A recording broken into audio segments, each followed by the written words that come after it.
जय महाकाल मेरे प्रिय मित्रों। शनिवार की व्रत कथा।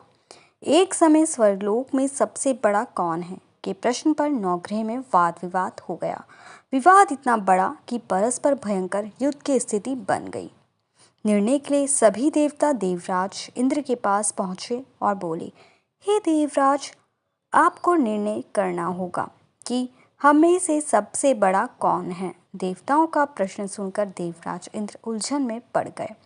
इंद्र बोले, मैं इस प्रश्न का उत्तर देने में असमर्थ हूँ। हम सभी पृथ्वीलोक में उज्जैनी नगरी में राजा विक्रमादित्य के पास चलते हैं।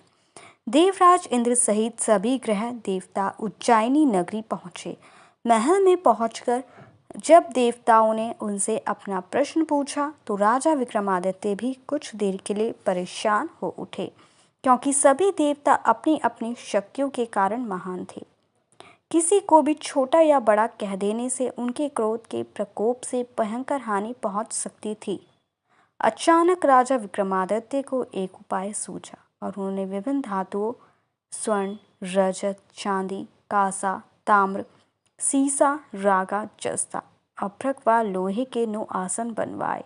धातुओं के गुणों के अनुसार सभी आसनों को एक दूसरे के पीछे रखवाकर उन्होंने देवताओं को अपने अंग अपने सिंहासन पर बैठने को कहा।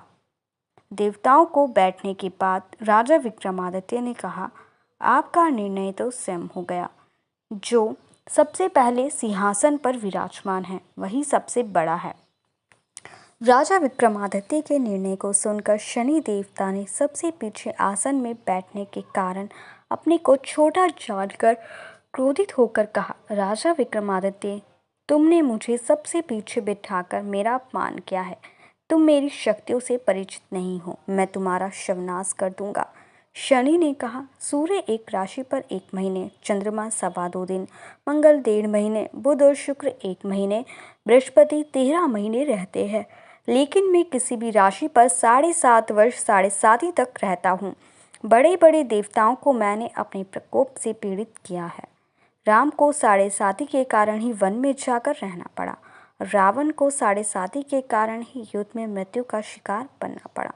राजा, अब तू भी मेरे प्रकोप से नहीं बच सकेगा। इसके बाद अनेक ग्रहों के देवता को प्रसन्नता के साथ चले गए, परंतु शनिदेव बड़े क्रोध के साथ वहां से विदा हुए।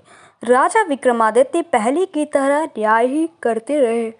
उनके राज्य में सभी स्त्री पुरुष बहुत आनंद से जीवन यापन कर रहे थे। कुछ दिन ऐसे ही बीत गए। उधर शनि देवता अपने अपमान को भूल नहीं थे। विक्रमादित्य से बदला लेने के लिए एक दिन शनिदेव ने घोड़े के व्यापारी का रूप धारण किया और बहुत से घोड़ों के साथ उज्जैनी नगरी पहुंचे। राजा विक्रमादित्य ने राज्य में किसी घोड़े के व्यापारी के आने का समाचार सुना तो अपने अक्षपाल को कुछ घोड़े खरीदने के लिए भेजा। घोड़े बहुत कीमती थे। अक्षपाल ने जब वापस लौटकर इस संबंध में बताया तो राजा विक्रमादित्य ने स्वयं आकर एक सुंदर व शक्तिशाली घोड़े को पसंद किया। घोड़े की चाल देखने के लिए राजा उस घोड़े पर सवार हुए तो वह घोड़ा बिजली की गति से दौड़ पड़ा। तेजी से दौड़ता घोड़ा राजा को दूर एक जंगल में ले गया और फिर राजा को वहां गिराकर जंगल में कहीं गायब हो गया। राजा अपने नगर को लौटने के लिए जंगल में भटकने लगा, लेकिन उन्हें लौटने का कोई रास्ता नहीं मिला। राजा को भूख प्यास लग आई। बहुत घूमने पर उसे एक चरवाहा मिला। राजा ने उससे पानी मांगा। पानी पीकर राजा ने उस चरवाहे को अपनी अंगूठी दे दी। फिर उससे रास्ता पूछकर वह जंगल से निकलकर पास के नगर में पहुंचा। राजा ने एक सेठ की दुकान पर बैठकर कुछ देर आराम किया। उस सेठ ने राजा से बातचीत की तो राजा ने उसे बताया कि मैं उज्जैनी नगरी से आया हूँ। राजा के कुछ देर दुकान पर बैठने से सेठ जी की बहुत बिक्री हुई। सेठ ने राजा को बहुत भाग्यवान समझा और खुश होकर उसे अपने घर भोजन के लिए ले गया। सेठ के घर में सोने का एक हार खूंटी पर लटका हुआ था। राजा को उस कमरे में छोड़कर सेठ कुछ देर के लिए बाहर गया। तभी एक आश्चर्यजनक घटना घटी। राजा के देखते देखते सोने के उस हार को खूंटी निकल गई। सेठ ने कमरे में लौटकर हार को गायब देखा तो चोरी का संदेह राजा पर ही किया, क्योंकि उस कमरे में राजा ही अकेला बैठा था। सेठ ने अपने नौकरों से कहा कि इस परदेसी को रस्सियों से बांधकर नगर के राजा के पास ले चलो। राजा ने विक्रमादित्य से हार के बारे में पूछा तो उसने बताया कि उसके देखते ही देखते खूंटी ने हार को निकल लिया था। इस पर राजा ने क्रोधित होकर चोरी करने के अपराध में विक्रमादित्य के हाथ पांव काटने का आदेश दे दिया। राजा विक्रमादित्य के हाथ पांव काटकर उसे नगर की सड़क पर छोड़ दिया गया। कुछ दिन बाद एक तेली उसे उठाकर अपने घर ले गया और उसे अपने कोहलू पर बिठा दिया। राजा आवाज देकर बैलों को हाँकता रहता। इस तरह तेली का बैल चलता रहता और राजा को भोजन मिलता रहा।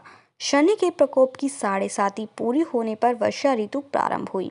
राजा विक्रमादित्य एक रात मेघ मल्हार गा रहा था कि तभी नगर के राजा की लड़की राजकुमारी मोहिनी रथ पर सवार उस तेली के घर के पास से गुजरी। उसने मेघ मल्हार सुना तो उसे बहुत अच्छा लगा और दासी को भेजकर गाने वाले को बुला लाने को कहा। दासी ने लौटकर राजकुमारी को अपना राजा के बारे में सब कुछ बता दिया। राजकुमारी उसके मेह मल्हार से बहुत मोहित हुई, अतः उसने सब कुछ जानकर भी अपंग राजा से विवाह करने का निश्चय कर लिया। राजकुमारी ने अपने माता पिता से जब यह बात कही तो वह हैरान रह गई। रानी ने मोहिनी को समझाया, बेटी तेरे भाग्य में तो किसी राजा की रानी होना लिखा है, फिर तो उस अपंग से विवाह करके अपने पांव पर कुल्हाड़ी क्यों मार रही है। राजकुमारी ने अपनी जिद नहीं छोड़ी। अपनी जिद पूरी कराने के लिए उसने भोजन करना छोड़ दिया और प्राण त्याग देने का निश्चय कर लिया। आखिर राजा रानी को विवश होकर अपना विक्रमादित्य से राजकुमारी का विवाह करना पड़ा। विवाह के बाद राजा विक्रमादित्य और राजकुमारी तेली के घर में रहने लगे।